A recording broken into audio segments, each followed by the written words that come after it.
막을 내린 경주 에이펙 정상회의부터 짚어보도록 하겠습니다. 경주 에이펙 정상회의가 경주선언을 채택하면서 막을 내렸습니다. 경주선언이 채택된 건 의미가 있습니다만은 이 선언문에서 자유무역과 WTO라는 단어가 통째로 빠지면서 논란이 일고 있는데요. 의장국으로서 상징적인 표현조차 지켜내지 못하면서 이거 외교적 참사다라는 비판까지 나오고 있습니다. 대변인님 이거 어떻게 평가하십니까? 그러니까 에이펙의 기초적인 가치가 이런 연대와 공동적인 성장 뭐 이런 가치들 아니겠습니까? 그럼에도 불구하고 그런 기조의 가장 큰 어찌 보면 파일을 차지하고 있다라고 할 수 있는 경제협력, 그중에서도 자유무역에 대해서 아무런 언급이 없었다라고 하는 것은 그만큼 이 신냉전에 가까운 이런 분위기가 경제적인 위기로까지 나아가고 있다라고 하는 것을 잘 반영했다라고 생각을 하고요. 그러니까 이런 부분들은 의장국이라고 할 수 있는 저희 대한민국, 특히 이재명 정권의 책임이 없다라고 보기는 어렵겠죠. 그렇기 때문에 특히 이제 한미 정상회담, 한중 정상회담에서조차도 합의문은 고사하고 공동 성명 한 번, 공동 기자회견 한 번도 없었는데 에이펙 그 자체적으로도 좀 의미가 퇴색되는 것이 아니냐라고 하는 비판이 있을 수밖에 없습니다. 제 개인적으로 아쉬운 부분은 자유무역이라고 하는 지금 이 표현 자체도 굉장히 오염이 되어 있다라고 지금 생각을 하거든요. 이를테면은 미국에 의한 관세 전쟁만 자유무역을 위협하는 것이 아닙니다. 중국에 의한 계획 경제도 자유무역을 위협을 하고 있거든요. 왜 그렇게 말씀을 드리냐면 이 자유무역이라고 하는 것이 국가들의 각 기업들이 얻은 이익을 자체적으로 투자를 하고 자유롭게 경쟁을 하는 과정에서 균형이 맞춰줘야 이런 질서가 유지가 될 수가 있는 겁니다. 그런데 중국 같은 국가들은 막대한 수익을 누리면서 그 수익을 기업들이 자체적으로 이 투자 결정을 하는 것이 아니라 중국 공산당 중심으로 기간 산업에 집중적으로 투자를 하거든요. 그렇기 때문에 이를테면 우리나라가 압도적인 1위 자리를 유지하고 있었던 조선업 같은 경우에 중국에게 추월을 당하는 이런 상황들이 있었지 않습니까? 이런 것들이 오히려 자유무역을 저해한다라고 미국은 생각을 하는 겁니다. 그렇기 때문에 이 중국의 계획경제식의 팽창 자체가 WTO 규범에 맞지 않다라고 이야기를 하는 것이기 때문에 이 자유무역이라고 하는 것의 데피니션, 정의 그 자체에 대해서 지금 이 미중 양국 간의 여러 해석의 차이가 있을 수밖에 없다라고 하는 겁니다. 이에 대해서부터 좀 재정의가 필요하다라고 저는 생각을 하고요. 기본적으로 현재 상황, 이 패권 전쟁에서 우리나라가 어떤 이득을 취할 수 있을지를 좀 능동적으로 고민하는 것이 필요했는데 그런 부분들이 많이 아쉬운 에이펙 행사였다라고 저는 평가를 하고 있습니다. 네. 그 자유무역은 누구나 자유롭게 서로 거래를 하자는 거고, 뭐 WTO, 다자무역은 모두가 같은 원칙으로 같은 룰로 무역을 하자는 겁니다.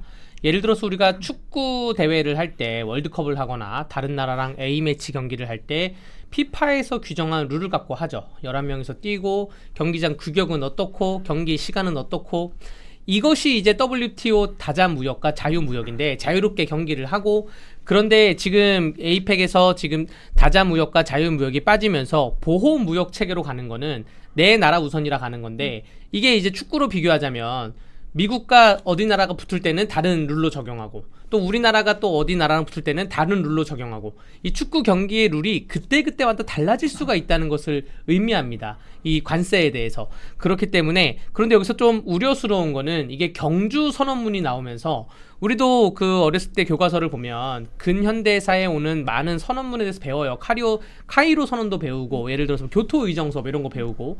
근데 경주 선언에 이르러서 야, 이제는 자유무역과 다자무역이 없어졌다. 이제는 전 세계가 공통된 룰이 없어. 공정한 세팅이 없어. 이제는 힘 있는 사람한테 고기를 조아려야 돼. 이게 경주 선언에 이르러서 확립이 됐다는 게 나중에 또 후세에 교육될까 봐 좀 걱정이 되고요. 에이펙이라는 그 가입국 중에 상당수가 개발도상국과 뭐 후진국입니다. 뭐 베트남, 필리핀, 인도네시아, 뭐 파푸아뉴기니. 그러니까 이게 이분들한테는, 이러한 그 개발도상국한테는 자유무역과 그리고 다자무역이 중요한데, 이게 보호무역 체계로 또 양자무역 체계로 가다 보면 에이펙에는 불리하다. 그러니까 왜 이러한 결과가 나온지는 에이펙에 있는 강력한 몇 개의 나라들 때문에 나온 건데, 그거를 우리나라가 의장국이랍시고 이거를 이끌어갔다는 게 좀 나중에 미래를 봤을 때 우려스럽습니다. 네, 말씀하신 대로 이번 에이펙 선언에서 자유무역이 빠졌다는 거, 이건 정부가 국제무대에서 우리의 입장을 제대로 관철하지 못했거나 아니면 또 무역 환경 악화를 알면서도 제대로 대비하지 못했다, 이런 평가가 나오고 있거든요. 어떻게 좀 평가하십니까? 그러니까 사실 저 같았으면 그렇습니다. 제가 방금 설명드린 것처럼 지금 자유무역의 규범과 질서를 먼저 어긋나게 만든 것은 제가 봤을 때 중국이라고 저는 평가를 하거든요. 그러니까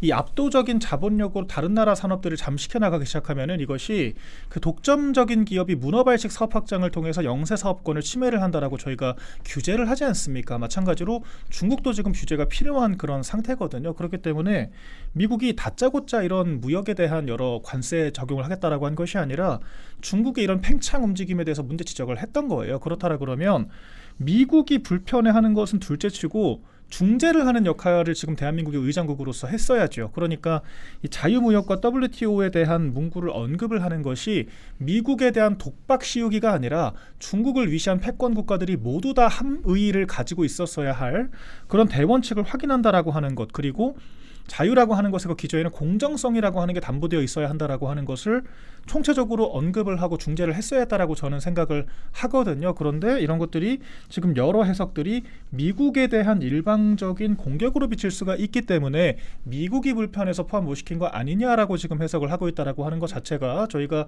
그런 가치 판단 자체를 미국에 불리하게 이미 하고 있었던 것은 아닌가라고 하는, 중국 친화적으로 하고 있었던 것은 아닌가라고 하는, 저는 자기 반성도 필요하다라고 생각을 하거든요. 실제로 트럼프 대통령이 예측 불가능한 존재다라고 평가를 하지만 그 원조격, 그러니까 정말 실시간적으로 예측 불가능한 판단 의사결정들을 하고 있는 것이 바로 북한, 러시아, 중국입니다.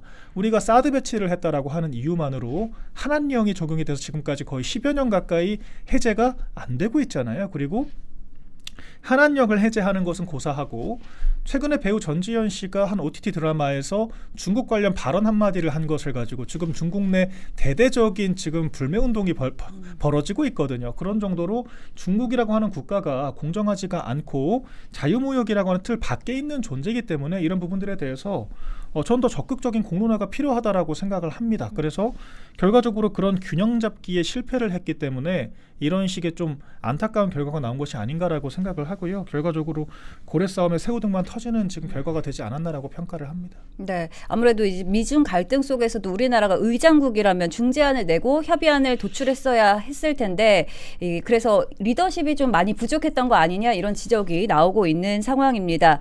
자, 그런데 지금 이번 에이펙에서 보면 트럼프 대통령은 일찍 귀국하고 또 시진핑 주석이 영향력을 과시하는 상황이 벌어졌는데요. 결국 우리 정부는 이 두 강대국 사이에서 주도권을 잡지 못한 채 이렇게 핵심 가치가 빠진 모호한 선언문만 낸 거 아니냐 이런 비판이 이어지고 있거든요. 네. 이에 대해서는 어떻게 평가하십니까? 일단은 첫 번째로 예측 가능성이 없었죠. 2024 리마 선언문 때는 명백히 WTO라는 문구가 있었고 또 그때는 자유무역에 대해서 문구가 있었는데 이게 채 1년이 됐는데 또 그러한 상황에서 이 경주에서는 어떠한 선언이 나올 것이냐에 대한 예측 가능성이 만약에 있었다면 전 세계의 무역 흐름이 이렇게 흘러간다라고 하면 거기에 대해서 플로어링에 올라타면 되는데 그러한 게 아니라 약간 좀 눈치 싸움만 하다가 도장 찍는 거에 대해서 그냥 훅 넘어간 게 아닌가 그러한 생각이 들고요.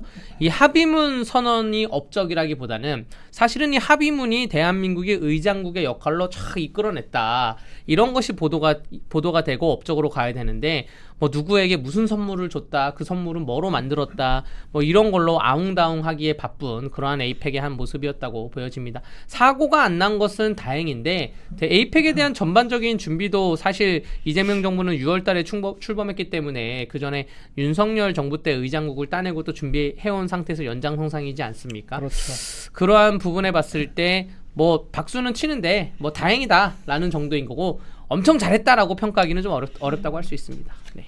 그러니까 사실 이번에 에이펙이라고 하는 행사가 지금 집권한 지 4개월밖에 안 됐잖아요. 결과적으로 권한대 행체제까지 포함해서 윤석열 정권에서 총체적으로 기획을 하고 준비를 해왔던 행사를 인수인계를 받은 형태이기 때문에 규격 자체에 대해서는 이번 정권이 뭐 100% 다 공치다 할 문제는 아니라고 생각을 하고, 뭐 반대로 저희가 잼버리 사태 같은 경우에도 사실상 문재인 정권과 전라도에서 주로 준비를 했던 것이거든요. 그럼에도 불구하고 사고가 나니까 막상 윤석열 정권이 관리 책임을 지지 않았습니까? 그렇기 때문에 이 외교 행사라고 하는 것이 한 정권에서 다 뭐 독점할 수 있는 성과는 아니라고 저는 생각을 하고요.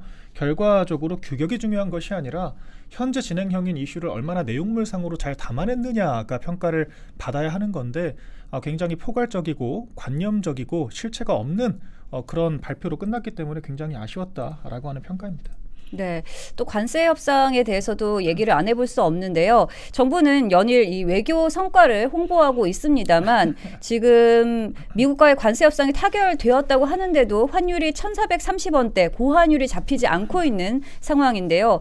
정부의 외교가 구호에만 그치고 실제로는 얻어낸 것이 별로 없다라는 지적이 또 나오고 있거든요. 네, 관세 협상이 아마 잘 마무리됐다고 하면 지금 그 중소기업들, 뭐 대기업들이야 기업 유보금들이 있으니까 버티다 지금 수출을 하는데 굉장히 힘들어지는 중소기업들에서 굉장히 환영의 목소리가 나와야 되는데 말씀하신 것처럼 환율이 굉장히 아직도 고가여가지고 환영의 목소리는 덜 나오고 있고 그나마 국민분들 중에 주식을 하는 분들은 저는 이제 주식을 하지 않기 때문에 모르겠는데 주식을 하는 분들은 코스피가 굉장히 상승을 해서 거기에 대해서 경제가 좋아지고 있다라고 평가를 하는데 뭐 잘 모르겠어요. 전 세계에 있는 모든 지금 주식이 한꺼번에 올라가고 있는 그러한 형국이고 또 우리나라 기관에서 그러니까 개미분들은 오히려 팔고 있다고 그러더라고요. 기관에서 많이 매입을 해서 방어를 하고 있어서라고 하는 건데 결국 환율을 안정시키고 환율을 잡아야지 이 관세 협상의 마무리에 종지부를 찍는 거고요.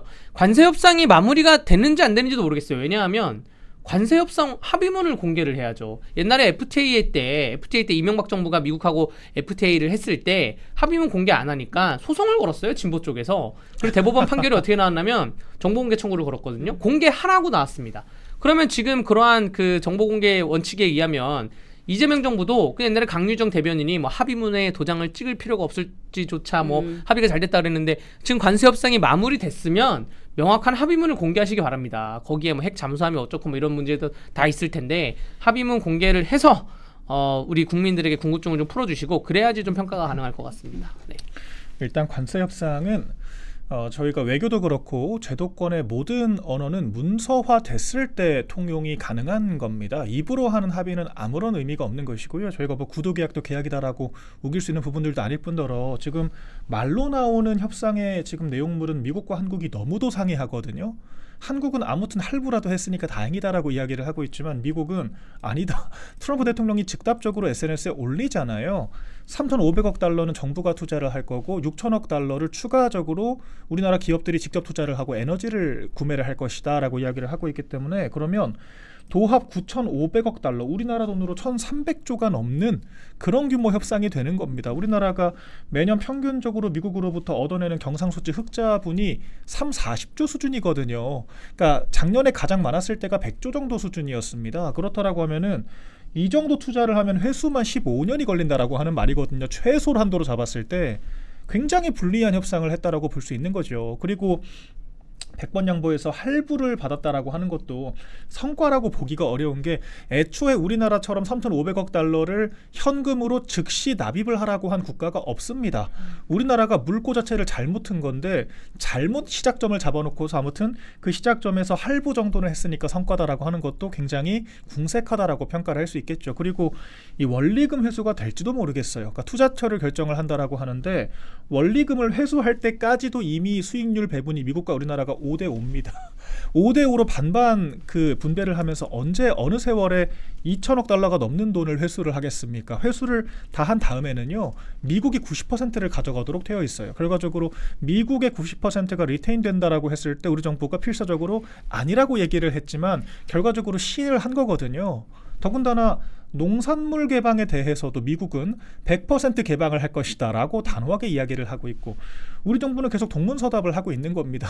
지금도 쌀 개방은 돼 있다. 아니 미국이 얘기하는 것은 개방 그 가능성 예스 노의 여부가 아니라 이미 개방이 되어 있지만 29만 톤 이상을 우리가 수입을 하게 되면 400% 관세를 부과를 하기 때문에 관세의 정도를 0% 레벨을 낮추자라고 얘기를 하는 거거든요. 그럼 거기에 대한 답변을 내놔야죠. 근데 지금 우리 정부가 동문서답만 하고 있기 때문에 도저히 믿을 수가 없는 상황이고요. 그렇기 때문에 합의문조차 없는 협상에 대해서 평가할 것도 없지만 우리 정부의 발표를 100% 신뢰한다라고 하더라도 호평을 하기가 어려운 협상이었다. 그렇게 생각을 하고요. 지금 증시가 오르는 것은 100% 착시입니다. 왜 그러냐면 우리 기업의 특히 수출 기업들, 우리나라 수출로 80%를 먹고 살잖아요. 수출 기업들의 수출 실적은 연일 최저치를 기록을 하고 있습니다. 대미 수출도 20%가 줄어들었거든요. 기업의 펀더멘탈이 약화되고 있는 상태에서 증시가 올라간다라고 하는 것은 단순하게 거품이 끼고 있다라고 하는 결론밖에 되지 않아요. 실제로 왜 외인들이 우리나라 지금 주식을 많이 구매를 하냐면요. 비유하자면 지금 우리가 베트남에 투자를 하게 되면 베트남 현지 사람들보다 20% 싸게 구매를 할 수 있는 겁니다. 그러면 들어가기만 해도 이득을 보는 거예요. 환율이 지금 너무 높기 때문에 달러 인덱스까지 반영하면 작년 이맘때 기준 20%가 더 싸졌기 때문에 외인들은 들어올 유인이 있죠. 조금만 올라가도 이득을 보기 때문에 들어오는 겁니다. 그렇기 때문에 지금 또 미국의 금리 인하 기대감도 있는 것이고요.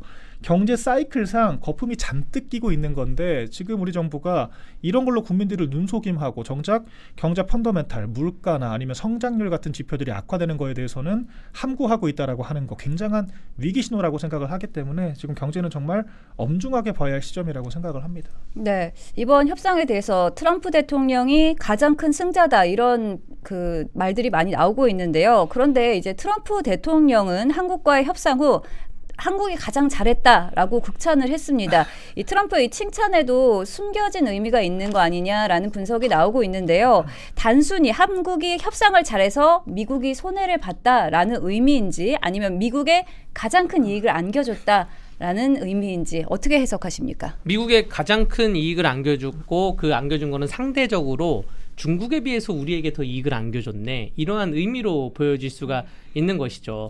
그럼 핵 잠수함 만든다는 뭐 그 얘기도 결국 미국 와서 미국 조선소에서 만들어, 미국에 있는 필리 조선소에서 만들어라는 거 아닙니까?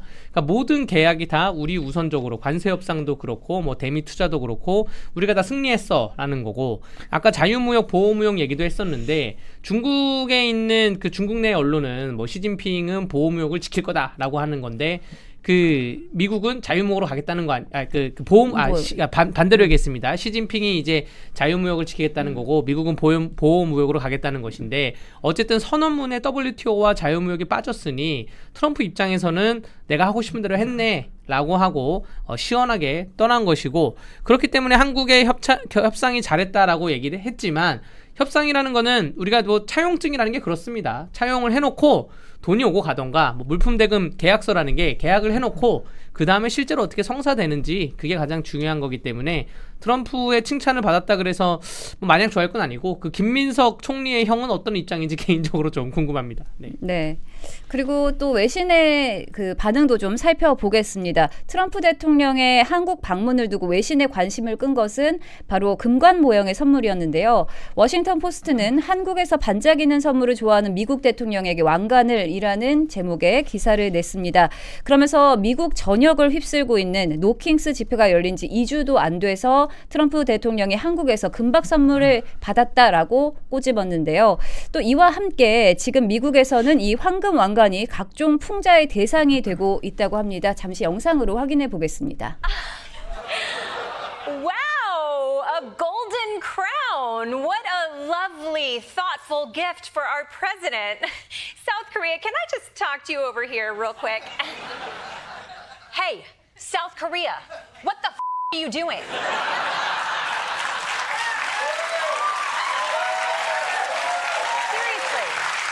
Right, we have been trying real hard over here to gently steer our president away from the whole king thing. And then you come along, oh, hey, President Trump, check out this cool crown. Try it on. Take it home with you. Not helping.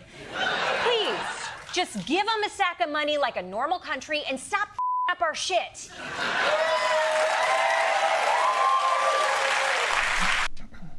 네, 이 영상의 댓글만 해도 굉장히 엄청나다고 합니다. 한국의 아첨 외교에 대해서 미국 언론들의 반응이 뜨거운데요. 이 장면 어떻게 보셨습니까?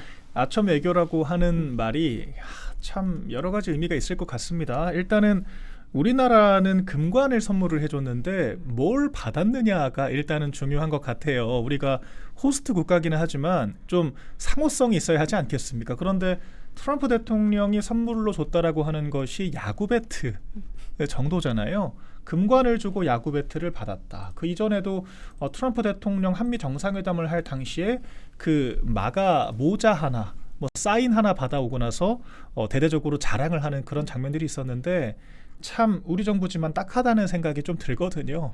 그러니까 그런 부분부터 조금 지적을 해야 될 것 같고요. 그리고 모르겠습니다. 이 정부가 뭘 의도를 하고 이런 선물을 준 건지는 모르겠지만 이 미국 내에서는 노킹스라고 하는 운동이 한창 벌어지고 있다라고 해요. 그래서 오히려 이제 또 미국에 상주하는 한인들 중에서는 이 트럼프 대통령의 이런 보호주의 그런 어떤 조처들 때문에 트럼프 대통령을 비토하는 경우들도 많거든요. 그래서 오히려 우리나라 민주당을 지지하는 성향들이 많았는데 그런 분들이 이번에 역으로 돌아섰다라고 하는 평가들이 많습니다. 트럼프 대통령을 지금 민주당 정권이 왕으로 만들어준 거냐 이런 평가를 하고 현재 이제 언론들도 많이 조롱을 하고 있기 때문에 이런 백래시까지 감안하고 그럼에도 불구하고 트럼프 대통령을 치켜 세워주기 위한 의도가 있었던 건지 아니면은 정말 아무 생각 없이 이 보기 좋고 트럼프 대통령이 금을 좋아한다라고 하니까 주먹구구식으로 결정을 한 건지 참 안타깝다라고 하는 생각이 들고요. 제가 봤을 때는 후자인 것 같아요. 왜 그러냐면 이 금관 선물을 한다라고 여러 보도들이 사전에 나왔었거든요. 이미 단독 보도까지 나왔었을 때도 트럼프 대통령이 뭐 금을 좋아하고 뭐 선물에 우리나라의 어떤 의미를 갖고 있고 이 정도의 이야기만 했던 것이지 미국 현지에 대한 반응과 이런 좀 사전 답사는 전혀 없었다라고 평가가 되고요. 이런 부분들은 미국 현지에서의 반응에 대해서 이번 정권이 조금 따끔하게 생각을 해봐야 할 것 같습니다. 일단 야구 배트 얘기가 나왔으니까 그 야구 배트에 대해서 야구 팬들이 바라보는 시선은 금관에 비해서 너무나 그 배트 사인한 선수가 격이 떨어진다라고 말을 공통적으로 하고 있거든요. 워싱턴 내셔널스 선수인데 이 선수 연봉이 11억이에요. 굉장하다라고 생각을 하겠지만 메이저리그 선수들의 평균 연봉이 66억입니다. 평균이 66억이에요. 그러니까 11억이니까 메이저리그에서는 좀 하위권에 있는 선수고 타율도 그렇고 그러니까 트럼프가 평소에 얘기했던 뉴욕 양키즈 팬이다. 나는 어떠한 선수가 좋다라고 한 거와 전혀 동떨어진 선수예요. 그래서 뭐 이런 농담도 주고받아요. 트럼프가 야구 배트를 어서 구했는데 나 이거 별로 안 좋아하는 건데 라고 해서 한국에 갖다 준 게 아니냐 뭐 이러한 생각도 좀 들고 결국 금관 그 총관을 선물한 게 올해 2월 달에 트럼프가 일본을 방문했을 때 일본에서 금관 사무라이 투구를 선물했습니다. 사무라이 투구는 약간 싸우는 입장이니까 왕이 아니잖아요. 하지만 금관 총관은 왕에 대한 왕관의 이미지가 있기 때문에 그렇기 때문에 미국에서도 그러한 시선을 좀 아까 방송했던 것처럼 우려하는 것 같고요.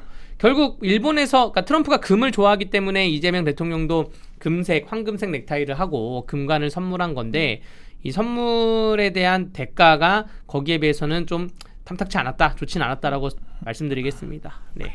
네, 트럼프 대통령의 칭찬과 또 황금왕관 논란에서 보듯이 외교는 화려한 퍼포먼스보다 국익과 실질적인 결과가 중요할 것 같습니다. 20년 전 부산 에이펙에서 자유무역의 확산을 선언했다면 이번 경주 에이펙은 각자 도생의 시대를 확인한 회의로 남을 것 같습니다.